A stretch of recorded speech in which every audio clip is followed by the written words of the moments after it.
version of a life that doesn't actually exist. I imagined ordinary things. Mornings that moved slowly because there was no urgency, just the pleasure of being in the same space.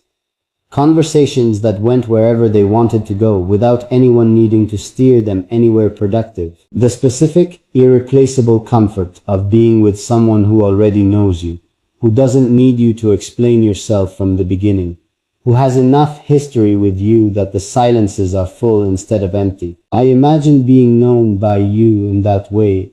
I imagined knowing you in that way, and I let it go before it ever fully became real. And that is the thing I am still learning to carry. I want to tell you what I know now that I didn't know then. I know that readiness is not something you arrive at before love. I know that you don't wait until you feel fully equipped and completely whole and entirely certain before you let someone in. Because that moment doesn't come. That is not how it works. You become more ready by loving. You become more whole by allowing yourself to be known. The risk is not something you eliminate first and then proceed. The risk is the thing you walk into together. And what makes it bearable? What makes it more than bearable? What makes it the most worthwhile thing you will ever do is that you walk into it with someone whose hand you want to be holding when you get to whatever is on the other side. I wanted your hand. I still want your hand. And I understand if that is too much to say, too much to put into the space between us after everything. After the choice I made, and the time that has passed, and all the living that has happened in between. I understand if hearing this opens something in you that is more complicated than simple. Love that has been let go and then returned to is never simple. It arrives layered with everything that happened in the absence, everything that changed, everything that had to be rebuilt or grieved or released. I am not asking you to pretend that isn't true. I am not asking you to receive this as if nothing stands between where we are and where we could have been. I am only asking you to know, to have it as a truth that belongs to you now, something you can hold and examine and decide what to do with in whatever way feels right. You deserve to know that you were not imagined, that what existed between us was not a small thing, that when I walked away from it, I was not walking toward indifference. I was walking away from something that terrified me with how much it mattered.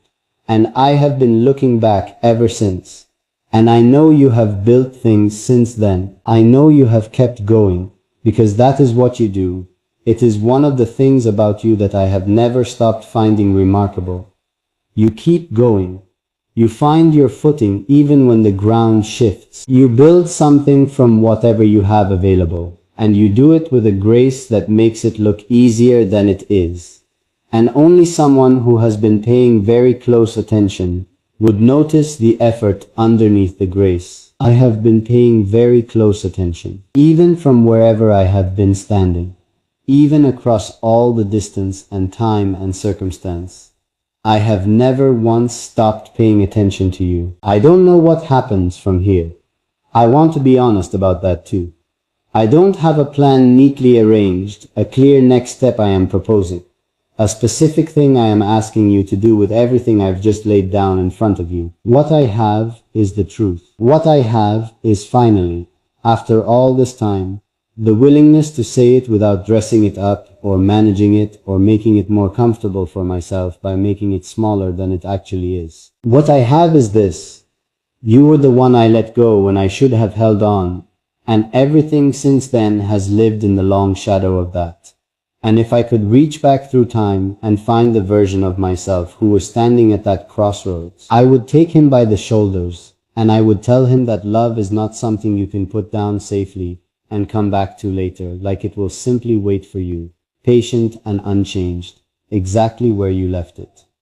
It does not work that way. Love is alive. It breathes. It needs tending. And when you walk away from something living, one of two things happens. It either dies in your absence, or it grows in a direction that no longer includes you. Either way, you come back to find something different from what you left. Either way, the version of it that existed in that original moment, that specific and unrepeatable combination of two people at a particular point in their lives, fully open and fully present to each other, that version does not survive your leaving. That is the thing I would go back and make him understand. Not that love doesn't last, but that some windows, once closed, change their shape. And what comes after, if anything comes after, has to be built new. And maybe that is what I am asking for now. Not to go back, not to pretend that time hasn't passed, or that we are still standing at the same crossroads where I made the wrong turn. I am not naive enough to ask for that, and I respect you too much to offer it. What I am asking for, what I am reaching toward with everything honest in me, is the possibility of something new, something built with the people we are now, not the people we were then, because the people we are now have lived more and lost more and learned more. And I believe, I have to believe, that who we are on the other side of everything we've each been through makes us more capable of this, not less. More capable of honesty, more capable of choosing with our eyes open, more capable of understanding what it means to have something worth keeping and actually keeping it. I have thought about what I would do differently. I have thought about it more times than is probably healthy, more times than I would admit to most people. But I am telling you because you are not most people and you deserve my real thoughts, not the managed, presentable version of them. I would be braver. That is the simple answer underneath all the complicated ones. I would be braver earlier, before the window changed shape, before the distance became a geography of its own. I would say the things I was feeling while I was feeling them, instead of waiting for some imaginary moment of perfect readiness that was never going to arrive. I would let you see me uncertain and imperfect, and not yet sure of everything, instead of performing a composure I didn't actually feel, in the hope that it would somehow protect us both. Because here is the thing about composure. Here is the thing I learned at too great a cost. When you hold yourself together so carefully in front of someone you love, when you manage yourself so precisely, you accidentally send a message you never intended to send. You make them think you are unmoved. You make them think the distance they feel between you is actual distance, real and chosen, rather than the artificial distance of someone too afraid to close it. I made you think I was further away from you than I was. I made you think you were less to me than you were. And if that hurt you, if somewhere in the time after I stepped back you felt confused or unseen, or like something you believed in turned out not to be real, I want to take that from you right now. I want to be the one who tells you clearly, directly, without any of the old management or composure getting in the way. It was real. You were never wrong about what you felt between us. You were always reading it correctly. I was the one who wasn't brave enough to confirm it. I am confirming it now. Late, yes. Imperfectly, yes. With more distance between then and now than I wish there was, yes. But fully and honestly, and without reservation, what we had was real. What I felt was real. What I threw away was real. And the fact that I am still here, still wanting to say all of this to you after everything, is perhaps the most real thing of all. Do you know what has surprised me most about carrying this for so long? It isn't the sadness of it, though the sadness is there, a quiet, constant companion in the background of ordinary days. It isn't even the regret, though that visits often enough. What has surprised me most is the gratitude. This strange, stubborn, entirely unexpected gratitude for having known you the way I knew you, for having been close enough to your particular light to feel it on my skin, even for the time that I had before I was foolish enough to walk away from it.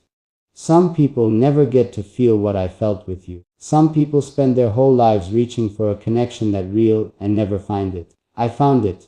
I held it briefly. I let it go foolishly. And somehow, underneath all the grief of that, there is this reservoir of gratitude that I did not expect and cannot fully explain. For you, for what you gave me simply by being yourself in my presence. For what knowing you even imperfectly and incompletely did to me and for me and inside me. You made me more. That is the most honest way I can say it.